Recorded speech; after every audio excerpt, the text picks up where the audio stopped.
दोस्तों, मैथ के इस ऑनलाइन प्लेटफॉर्म पर एक बार फिर आप सबका स्वागत है।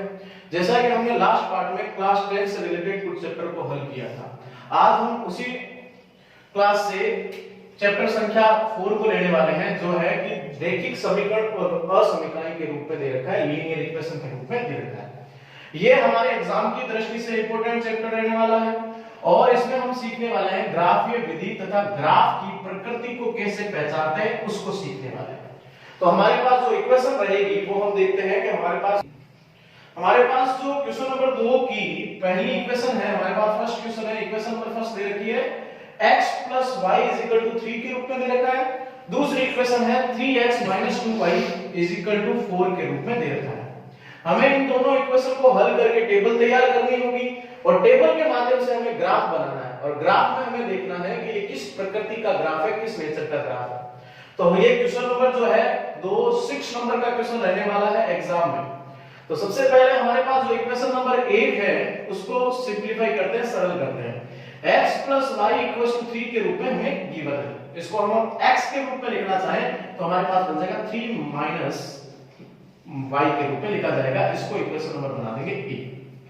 इस इक्वेशन नंबर a से हम एक टेबल तैयार करने वाले हैं। तरीका देखना, जो कि हमारे पास x की वैल्यू, x के कोऑर्डिनेट और y के कोऑर्डिनेट रखने वाले हैं। मिनिमम हमें 3 वैल्यू लेनी है, 3 मान लेने हैं।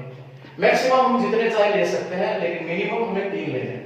तो यहां पर मैं y की वैल्यू रखे हैं, तो y = 0 रखूं तो x = बन जाएगा 3 - 0, तो x = बन जाएगा 3। x की वैल्यू हमें कितनी प्राप्त हुई है? हमें x की वैल्यू प्राप्त हुई है 3 और का 0 रखा। उसी प्रकार अब हम देखते हैं कि हम नेक्स्ट जो y रखते हैं उसकी वैल्यू रखे हमने 1, तो x = बन जाएगा 3 - 1, x = बन जाएगा 2 बन जाएगा। ये हमारे x की वैल्यू आई है 2, कब आई? जब हमने y की वैल्यू को रखा 1 रखा। इसी प्रकार हमारे पास बन जाएगा y = 2 रखते हैं तो x = 3 - 2, x = बन जाएगा 1। x की वैल्यू अब जो प्राप्त हुई है वो प्राप्त हुई है 1, और कब प्राप्त हुई? जब हमने y की वैल्यू को कितना लिया? 2 लिया। ये हमारे पास इक्वेशन नंबर फर्स्ट से हमारी फर्स्ट टेबल जो है, पहली जो टेबल है वो तैयार हो चुकी है। हम इसी तरह इक्वेशन नंबर 2 को लेने वाले हैं। इक्वेशन नंबर 2 से अकॉर्डिंग टू इक्वेशन नंबर 2, तो यहां पर 3x - 2y = 4 के रूप में दे रखा है। इसको अगर सिंपलीफाई करें तो हमारे पास बन जाएगा 3x = 4 + 2y, x = बन जाएगा 4 + 2y / 3 के रूप में लिखा जाएगा। ये हमारी x की वैल्यू रहेगी, जिसे हम बना लेते हैं b। जिस तरह हमने इक्वेशन नंबर फर्स्ट से इक्वेशन नंबर 1 को बनाया और 1 के माध्यम से y की वैल्यू को पुट अप करके x की वैल्यू को फाइंड किया और हम यहां पे टेबल तैयार की थी, उसी प्रकार हमने इक्वेशन नंबर 2 से हमने इक्वेशन नंबर b को तैयार किया और x के इक्वल टू में लिखा और y की वैल्यू को पुट अप करके हमने x की वैल्यू को निकालेंगे और एक और टेबल तैयार करेंगे, जिसमें हमारे पास 2 कोऑर्डिनेट रहेंगे। एक कोऑर्डिनेट रहेगा x का और सेकंड कोऑर्डिनेट रहेगा y का, और मिनिमम हमें कितने कोऑर्डिनेट तैयार कर रहे हैं? 3 जो है वैल्यू पुट अप करनी है। तो यहां पर हम y की वैल्यू को पहला मान हमें थोड़ा सा ध्यान रख के लेना है, जब डिवाइड वाला फंक्शन दे रखा है। तो हम यहां पे y की वैल्यू को अगर हम 0 लेते हैं तो एक बार कैलकुलेशन करके देखते हैं। 0 × 2 = 0, 0 + 4 = 4, 4 / 3 करेंगे, जो कि हमारे पास वैल्यू जो है वो एक वैल्यू पॉइंट में आने वाली है, जो कि हमें वैल्यू नहीं लेनी। दूसरा, अगर हम y की वैल्यू को लेते हैं 1, तो 1 × 2 = बन जाएगा 2, 2 + 4 करते हैं तो 6, 6 में 3 का टेबल जो है जा रहा है। तो हम देखते हैं y की वैल्यू को 1 लेते हैं तो x = 4 + 2 × 1 / 3, तो x प्राप्त होगा 4 + 2 / 3, तो x हो जाएगा 6 / 3। इसको हम कैंसिल करते हैं तो हमारे पास x की वैल्यू को प्राप्त होती है, वो प्राप्त होती है 2 प्राप्त होती है। तो x की वैल्यू कब प्राप्त हुई? 2, जब हमने y की वैल्यू को 1 रखा। अब हमारा जो सेकंड मान है, सेकंड वैल्यू है, उसमें हमें ज्यादा मेहनत करने की आवश्यकता नहीं है। सबसे ज्यादा बच्चे कंफ्यूज होते हैं वो यहीं पे होते हैं। ध्यान से सुनना इस स्टेप को। नेक्स्ट जो हम वैल्यू लेंगे उसमें अभी जो वैल्यू ली है और डिवाइड में जो हमारी वैल्यू है उसको ऐड कर देंगे। हमारे पास पहली वैल्यू थी 1, डिवाइड में है 3, 3 + 1 = 4 बन जाएगा। तो नेक्स्ट y की वैल्यू को हम रख देंगे 4, जो कि हमारे कभी गलत नहीं होने वाला है। ये मान 4 + 2 × 4 डिवाइड बाय 3, तो इसको हम हल करें तो 4 + 8 डिवाइड बाय 3, तो x = 12 डिवाइड बाय 3, ये कैंसिल आउट होकर बन जाएगा 4 बार बन जाएगा। तो x की वैल्यू 4 कब आई, जब हमने y की वैल्यू को भी कितना रखा, 4 रखा। उसी प्रकार हमने कहा था मिनिमम हमें 3 वैल्यू रखनी है, तो हमारे पास नेक्स्ट जो वैल्यू रहेगी तो y = अभी 4 लिया, नीचे 3 है, तो 4 + 3 = 7 के रूप में लिखा जाएगा। तो हमारे पास बन जाएगी x + 4 + 2 × 7 डिवाइड बाय 3, तो x बन जाएगा 4 + 14 डिवाइड बाय 3, 14 + 4 = 18 डिवाइड बाय 3 = ये बन जाएगा 6 बन जाएगा। तो हमारी x की वैल्यू 6 कब आई, जब हमने y की वैल्यू को कितना लिया, 7 लिया। ये हमारी इक्वेशन नंबर फर्स्ट से टेबल नंबर फर्स्ट और इक्वेशन नंबर सेकंड से टेबल नंबर सेकंड तैयार हो चुकी है। अब हम इन टेबलों के माध्यम से, इन सारणियों के माध्यम से ग्राफ बनाने वाले हैं। तो हमारे पास जो टेबल है उसको देखते हैं किस तरीके से ग्राफ बनने वाला है। जैसा कि हम जानते हैं कि हमारे पास जो ग्राफ है उसको सीखना, ये x की वैल्यू होती है, यहां पे y कोऑर्डिनेट और ये -x कोऑर्डिनेट और ये बन जाएगा -y कोऑर्डिनेट। और हम जैसा कि हमने देखा था ये वाली जो वैल्यू है हमारे पास रहेगा 0, जो कि इसके मूल बिंदु के निर्देशांक हमारे पास रहते हैं 0, 0 के रूप में लिखा जाएगा। अब टेबल में हमें ये ध्यान में रखना है कि जो मैक्सिमम वैल्यू है हमारी वो है 7। तो स्केल लिखते वक्त इस बात का ध्यान रहे कि हमारे पास जो गैप है वो हम रखते हैं 7 का है, तो हम रखते हैं 1 2 3 4 5 6 एंड 7, एक एक का गैप रखा है। उसी प्रकार 1 2 3 4 5 ये 6 एंड 7, नेगेटिव हमारे पास एक भी नहीं है तो लिखने की जरूरत नहीं है। अब हम देखते हैं टेबल नंबर फर्स्ट, इसके कोऑर्डिनेट को ध्यान से देखना। x का कोऑर्डिनेट है 3, तो हमारे x के कोऑर्डिनेट में चलेंगे ये 3, और y का कोऑर्डिनेट है फर्स्ट वाले कॉलम में 0, तो 3, 0 है, तो हमारे पास 1 2 3, तो ये आ जाएगा 1 2 3 0, ये आ जाएगा। इसे हम पॉइंट कर देते हैं a और इसके कोऑर्डिनेट है 3, 0। अब हम फर्स्ट टेबल की सेकंड कोऑर्डिनेट को देखते हैं। x की वैल्यू है 1 और y की वैल्यू है 2, तो x की वैल्यू 1 कहां है, x की वैल्यू है 2, तो x की वैल्यू 2 और y की वैल्यू दे रखा है 1, तो y ऊपर की ओर जाएंगे, तो यहां पे हम लगा देंगे ये सेकंड पॉइंट नोट आउट कर देंगे। तो यहां पे इसके कोऑर्डिनेट बन जाएंगे b के 2, 1। उसी प्रकार थर्ड कोऑर्डिनेट हमारे पास है 1 और y की वैल्यू है 2, तो 1 यहां पे रहेगा, 2 आ जाएगा यहां पे, तो यहां पे बन जाएगा पॉइंट, ये बन जाएगा 1, 2। अब इन पॉइंट को हम मिला देंगे,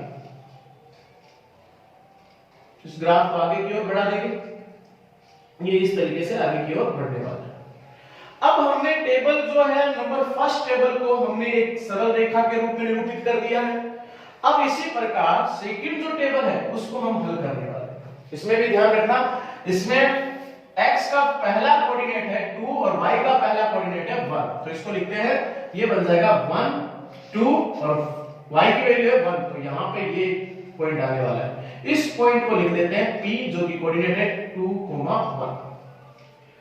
दूसरा यहां पे x की सेकंड कोऑर्डिनेट है वो है 4 पे जाएंगे, 1 2 3 4 पर है 4, तो यहां पे 4 जाएंगे, 1 2 3 4। स्केल से बनाओगे ये डायग्राम, तो यहां पे बन जाएगा, ये हमारे पास दूसरा पॉइंट बनने वाला है जिसका कोऑर्डिनेट रहेगा 4, 4 के रूप में।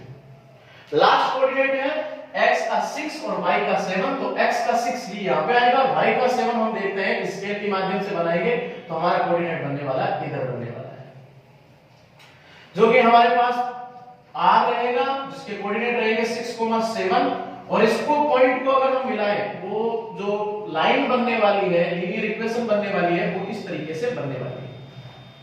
अब हमें ये देखना है कि ये जो ग्राफ है वो किसी एक पर्टिकुलर 7 पॉइंट पर ये प्रतिच्छेद कर रहा है, क्रॉसिंग कर रहा है, वो हमें जो प्रतिच्छेद बिंदु है उसको पहचानना है, ये कहां से कहां पर जा रहा है। तो ये पॉइंट जो है हमारा यहाँ पर x की वैल्यू, x और y के निर्देशांक निकालने, तो x की वैल्यू जो निकल रही है वो 2 पे निकल रही है और y का कोऑर्डिनेट जो निकल रहा है वो बन रहा है 1 पे बन रहा है। तो हमारे पास ये प्रतिच्छेद बिंदु। अब हमें पता करनी है ग्राफ का नेचर, प्रकृति पता करनी है कि किस तरह का ग्राफ है। तो हम देखते हैं कि ये हमारे पास 3 प्रकार के होते हैं प्रकृति।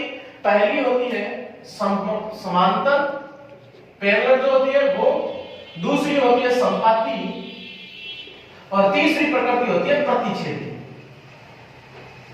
तो ये जो प्रकृति है ग्राफ की वो है प्रतिच्छेदी। तो हम यहां पे लिख सकते हैं इसकी प्रकृति रहेगी हमारे पास प्रतिच्छेदी क्रॉसिंग पॉइंट, और क्रॉसिंग पॉइंट हमारे पास मिले हैं 1, 2। ये हमारे ग्राफ का पहला क्वेश्चन रहेगा राइट। अब हम करने वाले हैं इसी क्वेश्चन के सेकंड पोर्शन को, एक ग्राफ फोर्स बनाना सीखते हैं। तो सबसे पहले हमने कहा था कि equation number first and second से हमें दो टेबल तैयार करनी है। तो टेबल तैयार करने का जो तरीका रहेगा, इक्वेशन नंबर फर्स्ट को देखेंगे 2y - y 2x - y = 4 के रूप में। इसको अगर हम लिखना चाहें तो 2x = 4 + y और x लिखना चाहें 4 + y / 2 के रूप में बन जाएगा। ये हमारे पास x की वैल्यू रहेगी जिसे हम इक्वेशन नंबर बना रहे हैं a। अब हम इक्वेशन नंबर a से लास्ट क्वेश्चन की तरह एक टेबल तैयार करने वाले हैं, जो कि टेबल हमारी इस तरीके से रहेगी।